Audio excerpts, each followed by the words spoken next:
Hello बच्चों, मैं हूं आलोक तिवारी और सनशाइन क्लासेस में आपका स्वागत है। बच्चों पैरामीटर, एरिया एंड वॉल्यूम का ये सेकंड पार्ट है। इससे पहले कि पार्ट 1 में मैं आप लोगों को पैरामीटर से रिलेटेड सारे टॉपिक को क्लियर कर चुका हूं। आज हम लोग एरिया से रिलेटेड टॉपिक को सीखेंगे। तो चलिए शुरू करते हैं। तो आज का टॉपिक हम लोग का है एरिया से रिलेटेड। अब देखिए, इसमें एरिया से रिलेटेड मैं आपको क्या क्या चीज़ बताऊँगा, पहले वो बता देता हूँ। तो सबसे पहले मैं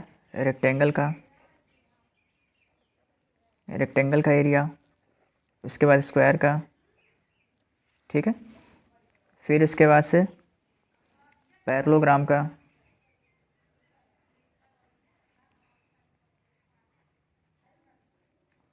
एरिया, उसके बाद रोम्बस का, फिर इसके बाद ट्रेपेजियम का, उसके बाद आपका बच्चों ट्रायंगल का,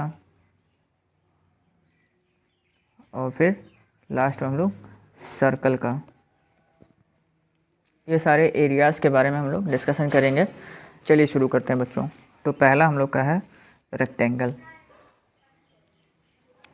ठीक है। अब रेक्टेंगल होता कैसा है, दिखता कैसा है, फिर से बता देता हूँ मैं आपको। तो रेक्टेंगल एक 2D शेप है बच्चों। जैसे मान लीजिए ये A B C और D, ठीक है। तो ये रेक्टेंगल है। इसमें मान लीजिए आपका लेंथ जो है उसको L से लिखते हैं और ब्रेथ को B से लिखते हैं। तो यहाँ पर एरिया ऑफ रेक्टेंगल जो होगा, रेक्टेंगल का जो एरिया का फार्मूला होता है वो होता है आपका L × B, यानी लेंथ इंटू ब्रेथ, ठीक है बच्चों। जैसे मान लीजिए कोई रेक्टेंगल है जिसका लेंथ जो है आपका 10 सेंटीमीटर दिया हो और ब्रेथ जो है आपका मान लीजिए 5 सेंटीमीटर दिया हो। तो इसका एरिया फाइंड करना है तो क्या करेंगे, L × B करेंगे, यानी कि 10 × 5 कर लेंगे। तो 10 5 जा आपका 50 हो जाएगा। और देखिए दोनों सेंटीमीटर में है तो आंसर जो है आपका सेंटीमीटर स्क्वायर में, ठीक है बच्चों। ये आपका आंसर हो जाएगा बच्चों। आई होप आपको समझ में आ रहा होगा बच्चों। चलिए बच्चों, नंबर 2 पे है आपका स्क्वायर। अब स्क्वायर कैसा होता है, तो स्क्वायर भी आपका एक 2D शेप ही है जिसके चारों साइड्स आपस में एक बराबर होते हैं बच्चों। पता ही होगा आप लोगों को। जैसे मान लीजिए एक स्क्वायर है जिसमें ये भी साइड है, ये भी साइड है, सारे साइड ही 4 साइड है। तो इसके लिए जो एरिया होता है फार्मूला वो होता है आपका साइड × साइड, ठीक। जैसे मान लीजिए एक स्क्वायर दे दिया जाए जिसकी साइड्स आपको मान लीजिए कह दिया जाए 8 सेंटीमीटर की साइड है।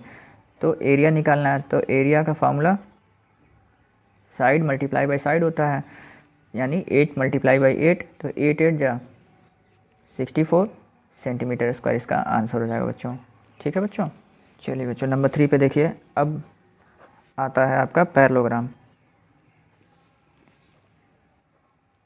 ठीक है। अब पैरेललोग्राम के लिए फार्मूला क्या होगा उसको जानते हैं पहले। तो पैरेललोग्राम दिखता कैसा है, तो ये कुछ ऐसा बना रहता है। तो इस शेप को हम लोग पैरेललोग्राम कहते हैं। जैसे मान लीजिए A है, ये B C और ये D है, ठीक। तो पैरेललोग्राम के एरिया का फार्मूला होता है आपका B × H। मतलब जहाँ पे B का मतलब बेस होता है, या मैं इसको यहाँ पर लिख देता हूँ। जो एरिया होता है पैरेललोग्राम का वो होता है आपका बेस × हाइट, ठीक है। बेस और हाइट का मल्टीप्लाई कर देंगे। अब इस शेप में देखिए तो बेस तो ये हो गया AB, लेकिन इसमें हाइट क्या होगा, हाइट आपका दिया नहीं है। तो यहाँ पर जो है अगर मैं ऐसे ड्रॉ कर दूँ और इसका नाम E रख दूँ, तो DE जो होगा ये इसकी हाइट होगी, पैरेललोग्राम की हाइट होगी, ठीक। जैसे मान लीजिए कि एग्जांपल से मैं आपको समझा देता हूँ। एक पैरेललोग्राम दिया है, एक पैरेललोग्राम है जिसका नाम है PQRS, ठीक है। जिसकी ये जो साइड है वो 10 सेंटीमीटर है और इसकी जो हाइट है वो मान लीजिए 6 सेंटीमीटर है, ठीक है बच्चों। तो इसका एरिया कैलकुलेट करके बताना है। तो पैरेललोग्राम के एरिया का फार्मूला होता है बेस × हाइट। तो बेस 10 है और हाइट कहिए, एल्टीट्यूड कहिए, बात एक ही है, 6। तो 10 6 जा 60 centimetre square is the answer बच्चों। चलिए बच्चों आगे बढ़ते हैं। तो अगला जो हम लोग का है वो है रोम्बस। ठीक, अब रोम्बस होता कैसा है उसको देख लेते हैं जल्दी से। तो रोम्बस भी जो है तिरछा स्क्वायर जैसा होता है। मान लीजिए ABCD, तो रोम्बस कुछ ऐसा होता है।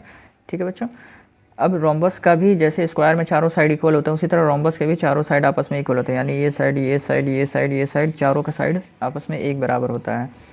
तो इसके लिए एरिया का जो फार्मूला होता है, देखिए यहाँ पर दो फार्मूला है। इसमें भी आपका साइड मल्टीप्लाई बाई हाइट, पहला फार्मूला तो ये है।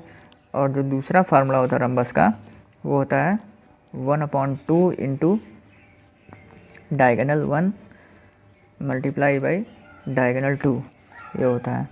अब इसमें डायगोनल क्या होता है उसको समझते हैं। तो डायगोनल का मतलब होता है दो अपोजिट कॉर्नर्स को, दो अपोजिट वर्टाइस को जोड़ने वाली जो लाइन होती है उसको ही हम लोग डायगोनल कहते हैं। यानी अगर A से C तक को मिला दें तो ये डायगोनल 1 हो गया, और B से D को अगर ज्वाइन कर दिया जाए, ठीक है बच्चों, तो ये डायगोनल 2 हो गया। ठीक, तो रोम्बस के एरिया के दो फार्मूले होते हैं। पहला होता है आपका साइड मल्टीप्लाई बाई हाइट, ठीक है, और diagonal 1/2 into diagonal 1 into diagonal 2 होता है। आइए एक एग्जांपल से मैं आपको समझा देता हूँ। जैसे मान लीजिए एक रोम्बस दिया है, ध्यान समझिएगा बच्चों, ठीक है, जिसका नाम है PQRS। ठीक, और इसकी जो हाइट है मान लीजिए M, तो SM जो दिया गया है वो मान लीजिए आपका दिया है 7 सेंटीमीटर, और इसका जो साइड है, ठीक है, यहाँ मैं लिख देता हूँ, मान लीजिए ये दिया है आपका 10 सेंटीमीटर। ठीक, तो इसका एरिया कैलकुलेट करना है। तो एरिया इक्वल टू क्या हो जाएगा, पहले फार्मूले से हम लोग लगा सकते हैं साइड मल्टीप्लाई बाई हाइट।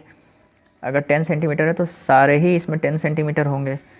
ठीक, तो side multiply by height, height है 7 सेंटीमीटर, तो 10 7 जा 70 centimetre square is the answer. ठीक है बच्चों, एक और देखिए एग्जांपल। जैसे मान लीजिए दे दिया जाए एक रोम्बस है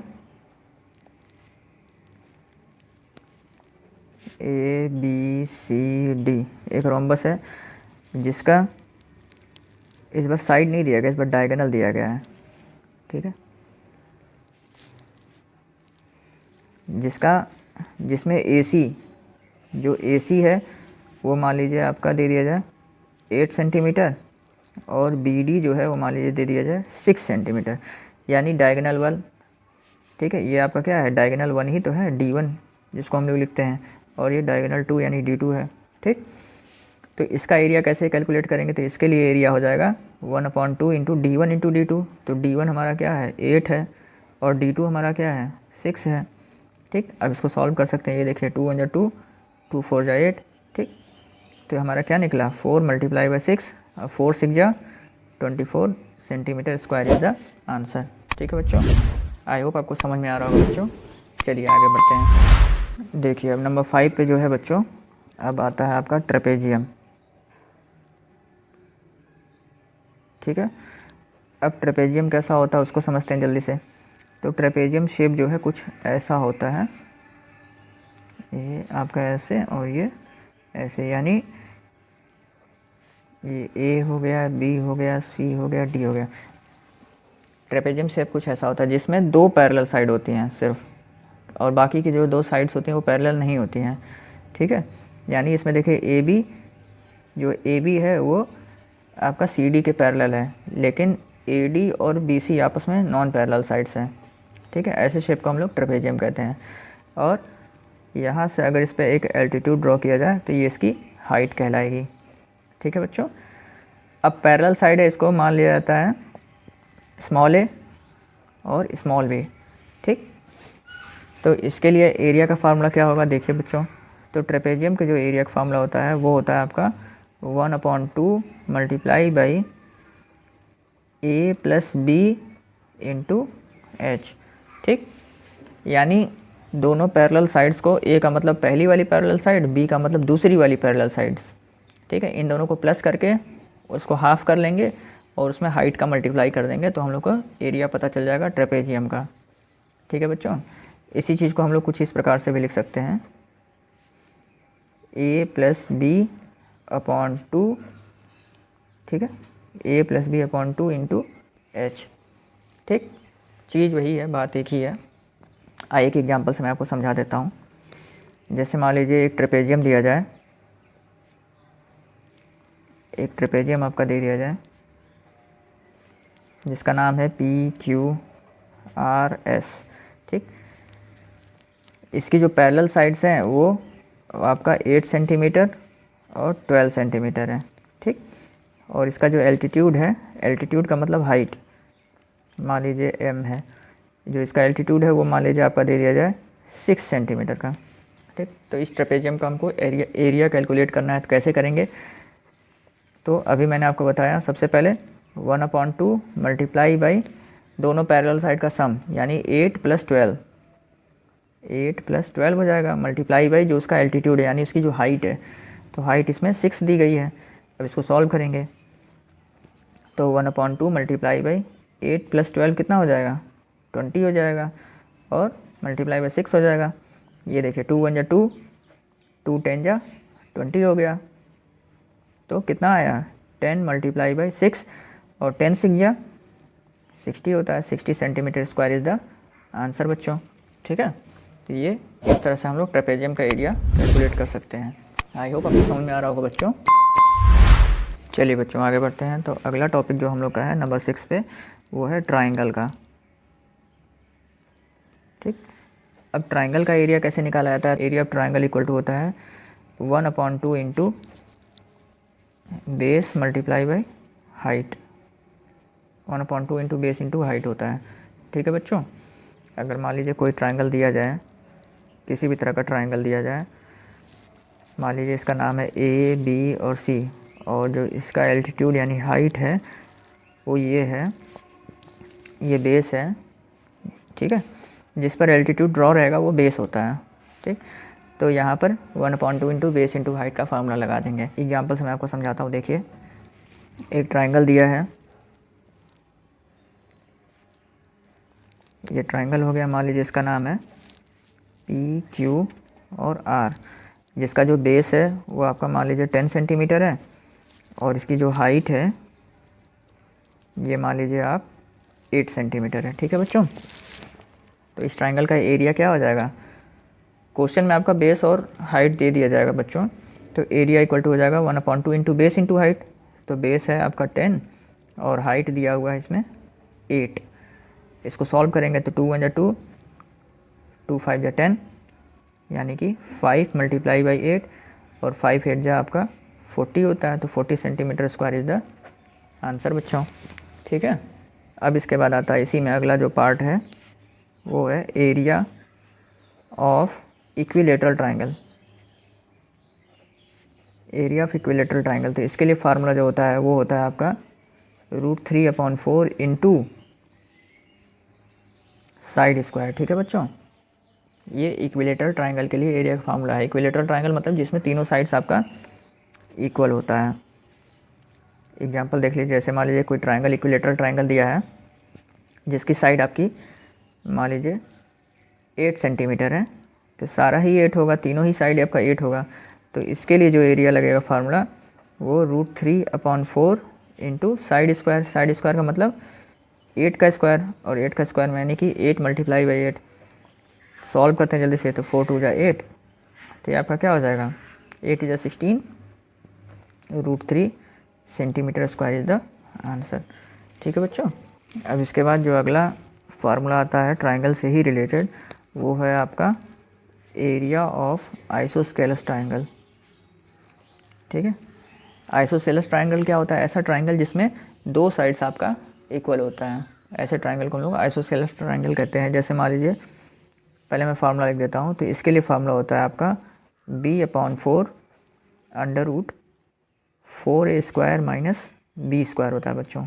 ठीक है, अब यहाँ पे B क्या है? तो B का मतलब है आपका बेस, और A का मतलब है आपका इक्वल साइड्स, इक्वल साइड्स। ठीक, B का मतलब बेस और A का मतलब इक्वल साइड है। ठीक बच्चों, अब देखिए बच्चों, ट्राइंगल का एरिया फाइंड करने का एक और फार्मूला होता है जिसको हम लोग कहते हैं हेरॉन्स फार्मूला। हेरॉन्स फार्मूला, ठीक है। अब ये हेरॉन्स फार्मूला क्या है बच्चों? तो देखिए, हेरॉन्स फार्मूला के हिसाब से जो ट्राइंगल का एरिया होता है वो हम लोग ऐसे कैलकुलेट करते हैं, अंडर रूट एस माइनस ए, एस माइनस बी और एस माइनस सी, ठीक है बच्चों। इस फार्मूले को ही हम लोग हेरॉन्स फार्मूला कहते हैं, वेयर एस का मतलब जो होता है वो होता है सेमी पेरीमीटर, जिसको कहते हैं, जिसका मतलब होता है A plus B plus C upon 2, ठीक है। Here A B and C are sides of triangle, जहाँ पर ए बी और सी जो है वो ट्राइंगल की तीनों साइड्स हैं, ठीक है। तो इस फार्मूले की मदद से भी हम लोग ट्राइंगल का एरिया फाइंड कर सकते हैं। ये फार्मूला आपको क्लास 8th 9th में यूज करने को मिलेगा, इससे रिलेटेड जो क्वेश्चन है। चलिए बच्चों आगे बढ़ते हैं। तो अब जो है अगला नंबर 7 पे हम लोग का आता है सर्किल, ठीक है। अब सर्किल का एरिया का फार्मूला क्या होता है? तो सर्किल का जो एरिया फार्मूला होता है वो होता है आपका पाई आर स्क्वायर, ठीक है बच्चों। यहाँ पर जो पाई है इसकी जो वैल्यू होती है वो होती है 22/7, या इसके जगह हम लोग क्वेश्चन में दिया रहेगा 3.14 भी लिख सकते हैं, ठीक है बच्चों। आइए एक एग्जांपल से मैं आपको समझा देता हूँ। जैसे मान लीजिए एक सर्किल दे दिया जाए, ठीक है, और हाँ पाई तो 22/7 हो गया, और जो आर होता है उसको हम लोग कहते हैं रेडियस, ठीक है। R means radius. एक सर्किल है जिसका रेडियस मान लीजिए दे दिया जाए आपका 14 सेंटीमीटर, ठीक। तो इसका एरिया हमको कैलकुलेट करना है, तो कैसे करेंगे? तो इसके लिए फार्मूला लगा देंगे पाई आर स्क्वायर, ठीक है। पाई आर स्क्वायर का फार्मूला लगा देंगे, मतलब 22/7, पाई की जगह 22/7 रख देंगे, और आर है आपका 14 सेंटीमीटर, तो 14 का स्क्वायर हो जाएगा, ठीक। जब इसको और आगे सॉल्व करेंगे तो 14 का स्क्वायर का मतलब क्या होता है? 14 मल्टीप्लाई बाई 14। इससे सॉल्व करेंगे तो 7 1 जा 7, 7 2 जा 14, ठीक है। तो आपका क्या फाइंड हुआ? 22 इंटू 2 इंटू 14। अब इसको मल्टीप्लाई कर लेंगे तो आपका 616 सेंटीमीटर स्क्वायर इसका आंसर आ जाएगा, ठीक है बच्चों। आई होप आपको मेरी वीडियो ज़रूर समझ में आई होगी बच्चों। एरिया से रिलेटेड जितने भी टॉपिक थे मैंने अभी क्लियर कर दिया। अगर समझ में आया हो, अगर वीडियो मेरी पसंद आई हो तो प्लीज़ वीडियो को ज़रूर लाइक कर दीजिएगा बच्चों, और चैनल को सब्सक्राइब कर लीजिएगा। मिलता हूँ अब इसके अगले पार्ट में, तब तक के लिए थैंक यू सो मच बच्चों।